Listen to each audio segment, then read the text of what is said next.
Hi folks, I'm the newstarcadefan here, and welcome back to A Winter's Daydream. In the last episode, Yu's actually gotten to know his grandmother, and he's had a harsh wake-up call ever since his grandfather's death. She'd been with him for such a long time, and devoted so much of her life to him, and now he's gone, vanished in the thin air. My grandmother is still smiling, but I do wonder. I glance at grandfather's shrine once more.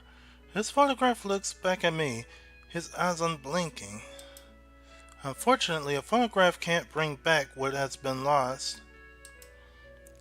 This is just a snapshot of frozen time, forcibly removed from all context, one day to be devoid of all meaning.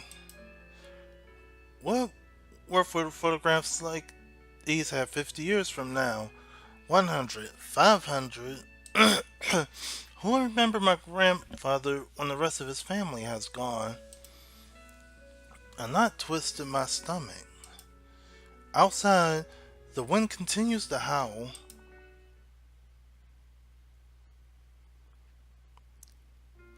The weather forecast was right. Later that evening, it really does start to snow. The snow spirals through the air in a delicate, gauzy flakes, like ballerinas in two-hour skirts. The snowfall is soft at first, almost tender, as I'm anxious about whether it should land on Earth or not. But the flakes soon increase in size and volume. Now, at around 9 in the evening, the whole ground has been steeped in white. I watch the snow as it falls outside the window, still sitting beneath the kotatsu. There's only so much of it. So much of it. I could almost believe it's being dumped from the sky by a truck. I can believe that. I can believe that 100%. It'll be a cold night tonight. I nod my head dumbly. The television is on in the background, but I'm not watching it. I haven't been watching it for the past half hour. I'm too busy staring at the snow. Each flake of snow that drifts past the window stirs new memories in my heart. It doesn't snow like this in Tokyo. It just doesn't get cold enough. I never felt I'd miss the snow, but now I feel strangely nostalgic. And about the Pilot Princess's new CD, can we expect any surprises? Well, surprises are supposed to be kept secret, you know. I don't want to spoil anybody's fun.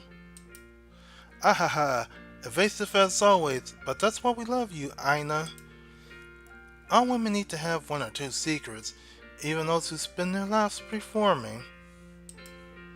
The television buzzes dimly as the images flicker on screen, but they look hazy and indistinct, as though I'm watching them from beneath a film of water.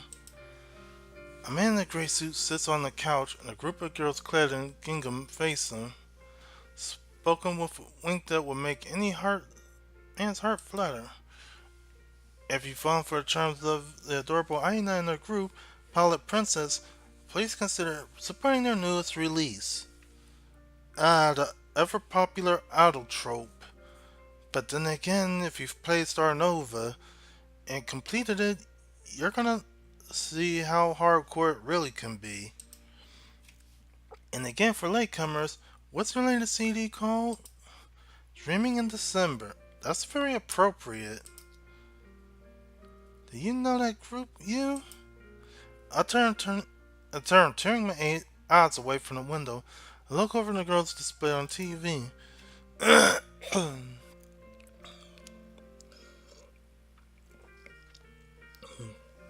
The image on the screen is shaking uncontrollably. It is being broadcast live from a boat in the middle of a storm. It's making my head hurt. At least I can make the image out, more or less. There are 5 girls wearing matching outfits in varying colors: green, blue, yellow, purple, and pink.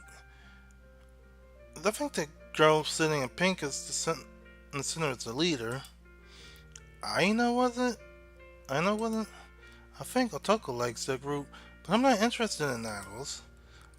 I don't listen to pop music either, but they look like nice girls. They're very smiley. They have to be smiley. That's how they sell CDs, truth. How cynical. Is that what living in the city does to people? Living in the city? And the internet, maybe? Well, I wouldn't know much about that.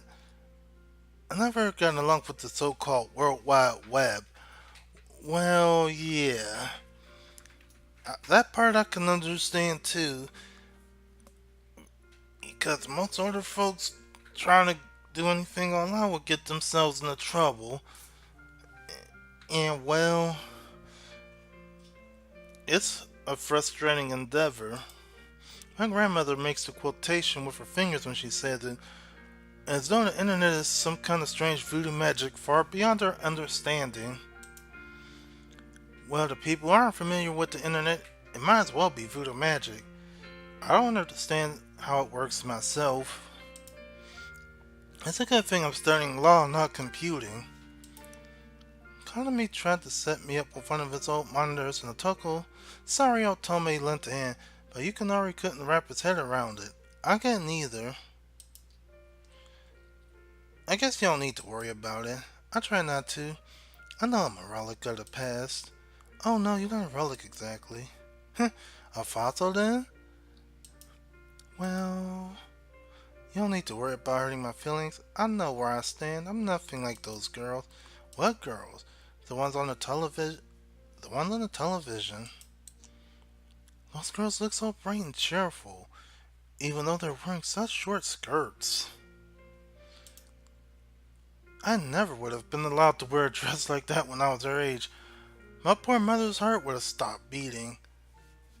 Yeah, yeah, you can know when they're old when they're like, I wouldn't have been able to allow to do that.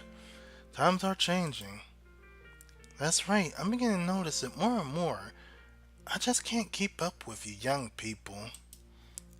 Half of what I've-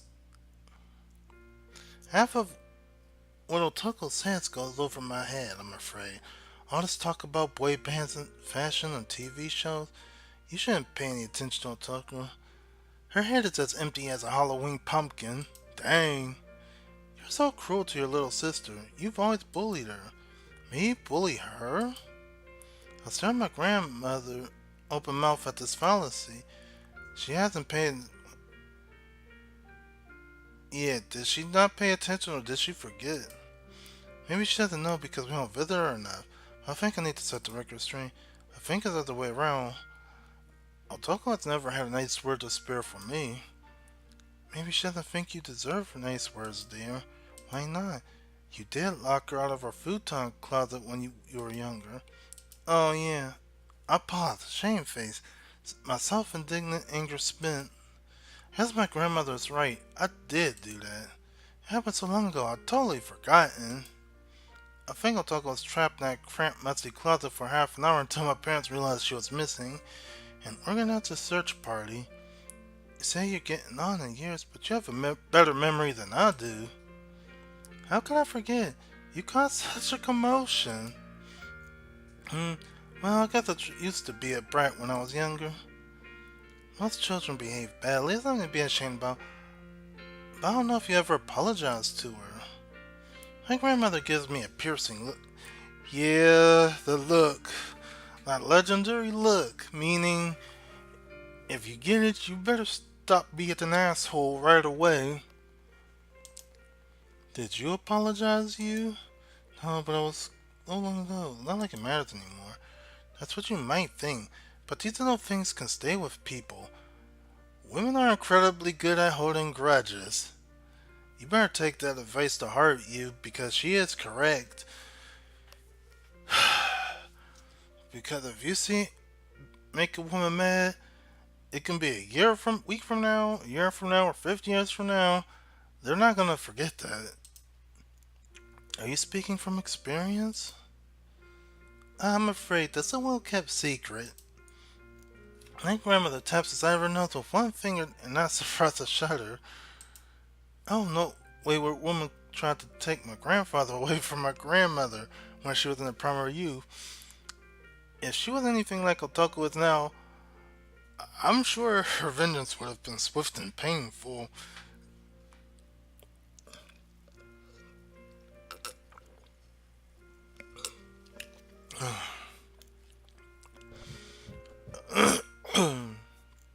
Oh man. Then again, I can't imagine Umeko being a violent woman. But then again, back in the day when she was a teenager, I'm fairly sure her hair was pulled and such. Still, my grandmother frowns, her forehead creases with innumerable wrinkles. I know I'm past my prime now, just like poor old Lisette. Dolls like her used to be exceedingly fashionable back in the day. A lot of people in this village had them. French dolls used to be a status symbol for bored housewives, like sports cars and infinitely more affordable. But now, they're outdated. Time marches on, and they caught up with poor Lisette. Hair is starting to fall out. Her clothes have been eaten by moths, and she's never quite recovered from that nasty bump caught him McGaver when he was little. Her right thumb's hanging on with the power of hope and blue tack. She looks alright to me. From a distance, maybe. She's nothing like she was in her glory days. She was really beautiful when we first bought her. Believe it or not, I used to be beautiful too. At least that's what Yukinari told me. Good things come to an end. But sometimes they come to an end too quickly. I can hear the snow falling in the background above the low, lazy buzz of the TV. The wind whistles about the old house, shaking it to its very foundations. Nicholas said, "It's seen better days." Excuse me. I wonder how much of my grandmother's house will one day collapse beneath its own age and all the snow.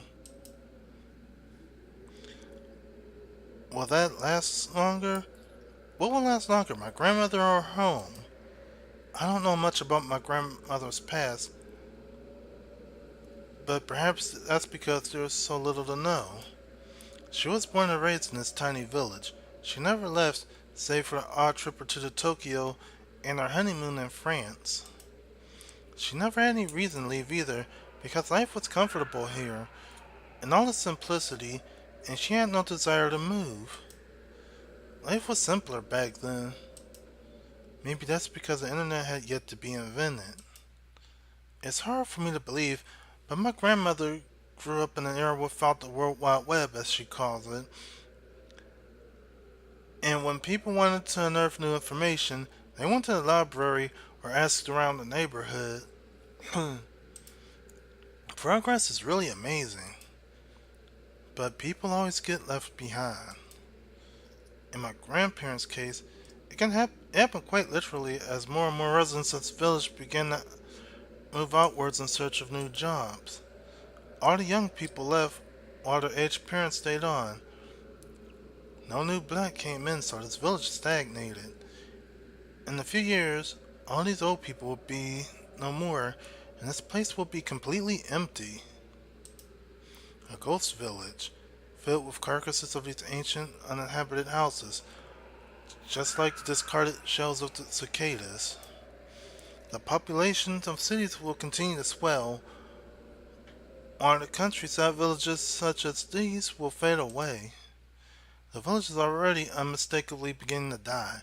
You can see it in how dirty and dilapidated the train station is, how empty the streets, and how ramshackle the old wooden homes. There's hardly anybody here anymore.